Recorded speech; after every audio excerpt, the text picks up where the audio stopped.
question today is, should reparations be made to African Americans? And I am so privileged today to be here with my brother, Al Harris. He is an accountant. He is a Jesus follower. He's a man of wisdom. So Al, thank you for joining me. And could you set us up by helping us understand what are reparations? Okay. Well, thank you for inviting me. Reparations are payments to repair a wrong. So we're talking about a specific kind of wrong, like the kidnapping, enslaving, lynching, segregating of African Americans throughout our country's history. And so in light of the wrong, I think the question seems right.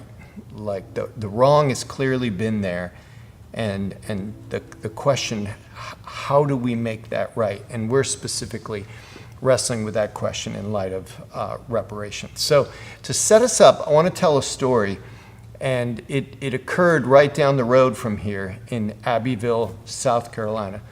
And a man by the name of Anthony Crawford in 1916, so just over 100 years ago, 1916, Anthony Crawford was lynched for not selling his products, in that case cotton, at a price that a shop owner wanted. And the shop owner fomented the crowd into anger, and Anthony was lynched. And the repercussions of that event are hard to calculate. Just imagine a man, 56 years old, very successful, 16 kids, 427 acres of land. All of a sudden, he's lynched, and his family and the entire black community is terrorized. Half his family fled different parts of the country. So a very successful businessman is not only dead, but his family is devastated. And the repercussions go on for a really long time. So the question we're asking and answering, hopefully, is should reparations be paid? I think it's important for us to understand that if we're talking about a specific wrong that led to,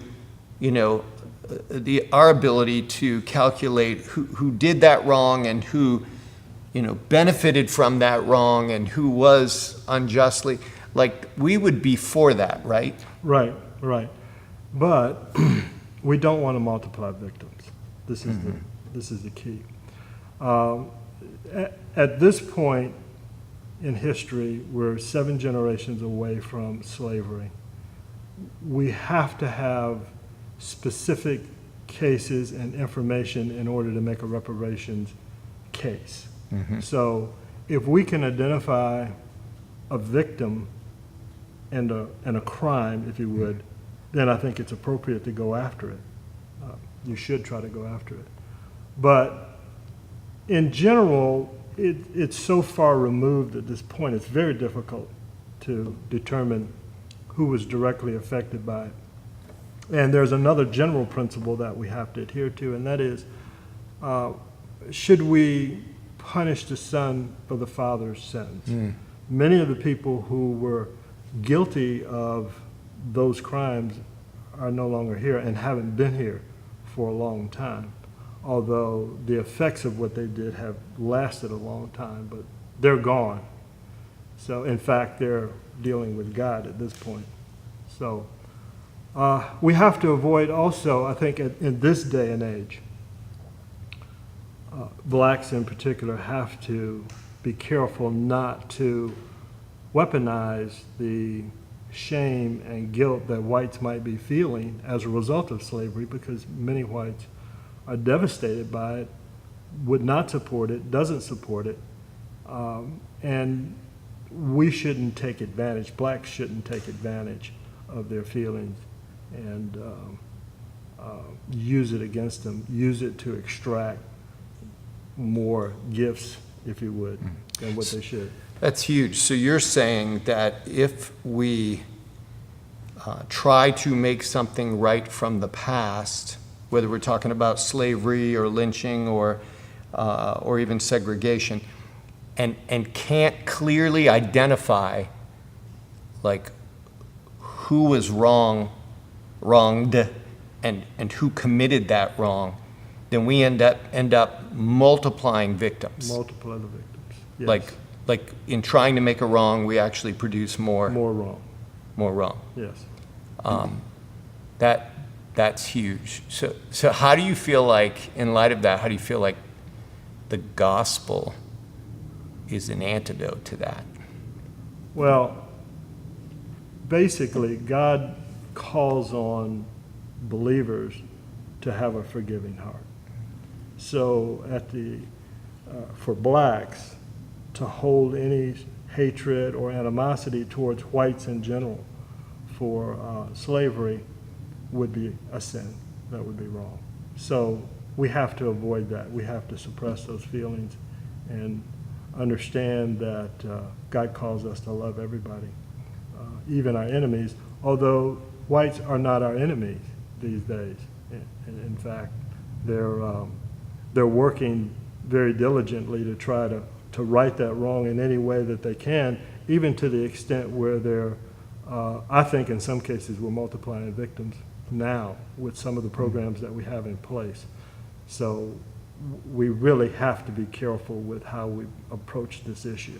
That's huge. So in light of that, I'm wondering what you think about another idea, and that is there seems to be a principle that there are certain wrongs that can't be made right completely by the person who did the wrong.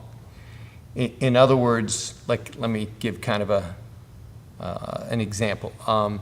If I lose control of my car, I'm driving too fast, I run into you in your car, and both your legs are broken, you're injured seriously, I can pay, or my insurance, I can pay for your hospital bills, I can cover your loss of income from being out of work, I could even give extra money, but ultimately there are certain aspects of the way I have wronged you that I can't completely make right. Like you still might not be able to walk, or you still have to get out of bed and go to physical therapy and endure a ton of pain in order to get back on your feet.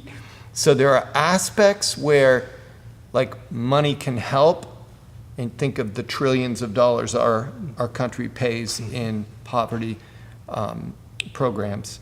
Like there are aspects that, okay, we could try to help in that, but that doesn't seem to get at even the root of the wrong. Like you still might not be able to walk. Right. And so we're still gonna have to think of a creative way to help you like get motivated to go through a painful physical therapy process. Right. Does that make sense? That makes perfect sense. And that's, as some might say, that's life. I mean, there are things that are happening that we can't fix. You just have to move forward. In fact, the only thing that we really can do with history is learn from it. We can learn from it and make sure that it doesn't happen anymore. And I have to ask myself, how am I to respond to slavery as a black Christian? How should I respond? And if I look for the examples that God has left for us in Scripture, the story of Joseph. Here was a man who was definitely done wrong, enslaved by his brothers. Subsequently, he ended up spending more time in jail during the course of his life. But eventually, God used his position in Egypt to help everybody. So his brothers had meant it for wrong, but God had meant it for good, and he turned it around. And so we're going to look for the good that can come out of every circumstance, even a tragedy like slavery. Let's look for the good that can come out of that. Wow. That's huge. That is huge. And definitely for somebody who doesn't know God and doesn't know God's loving, sovereign purposes, Yeah. that can be offensive. Yeah. And that can be really hard to swallow. Right. But as believers, we know that is totally freeing. That's right. That empowers That's us right. to move forward. Well, we barely scratched the surface, but I think we've answered the question that reparations don't seem to be the best way to help. But that doesn't mean there aren't creative, really personal, as well as systemic ways to help. But that's beyond the scope of this question and answer. Al, thank you. Thank you.